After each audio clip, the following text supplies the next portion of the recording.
There are so many ways in which these strengths are called for, by us individually and by us as a human family collectively.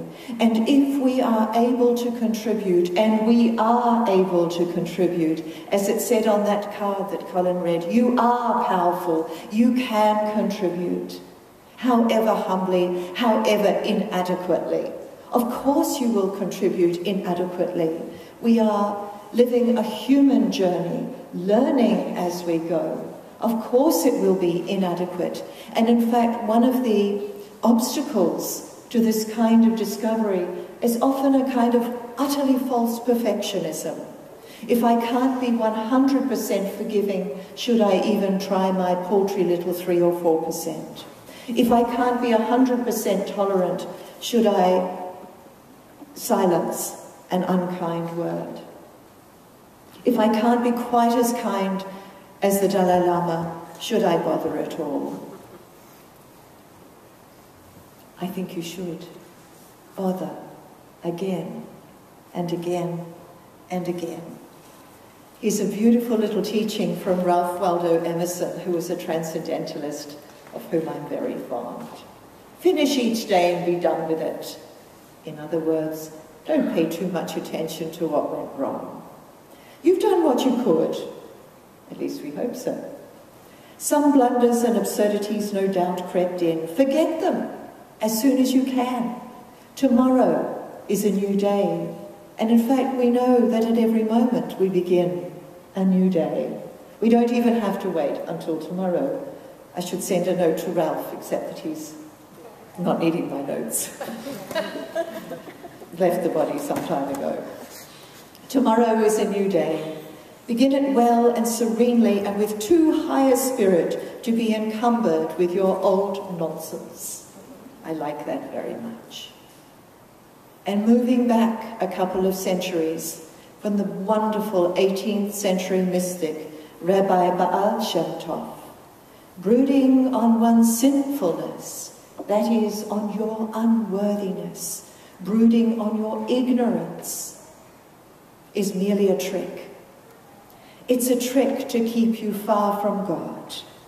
The service of God, or the service of your divine nature, or simply the discovery of the sacred. Can I say it like that to include everyone?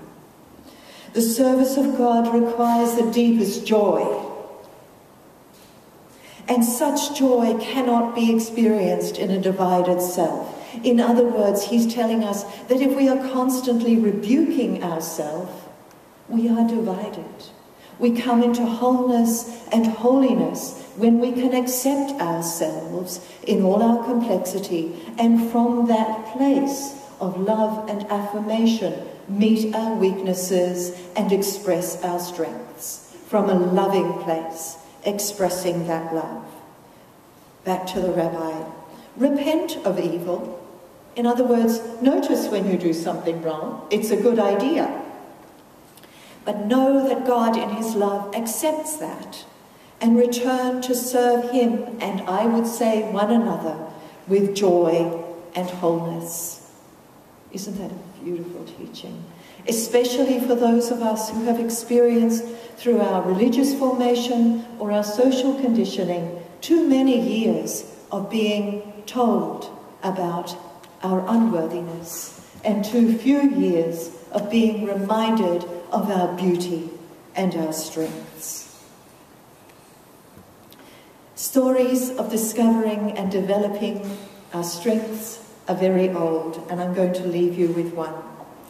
Soon after his enlightenment, this is a very familiar story, like all the best stories, it needs to be told again and again. The Buddha passed a man on the road. The man was struck by the Buddha's radiance and his presence. And I hope I've emphasized that enough in this short talk, that you come into the presence of those strengths and they work on you to change the way in which you are present to all your difficult and joyful situations.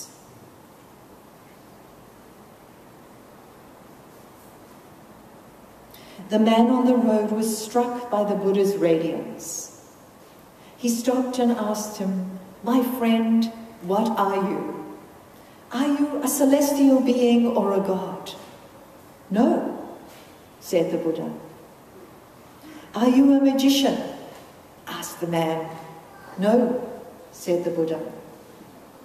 "Are you a man?" the man asked. Probably had run out of possibilities by now. "No," said the Buddha. In total mystification, the man asked, "Then what are you?" And the Buddha replied, of course, "I am awake." For those of us who've needed to stay awake through this talk, we know it's a constant process, that we wake up in the morning, but sometimes we stay asleep, that we need to wake up and wake up and wake up. And whatever rings the bell of mindfulness in our lives, whether it's a welcome situation or a less welcome situation, we can use it, if we are so disposed, not only to wake up to our strengths that express love, but even more, and even deeper, and even more robustly, to wake up to the unfailing power and presence of the source of love itself. Blessed.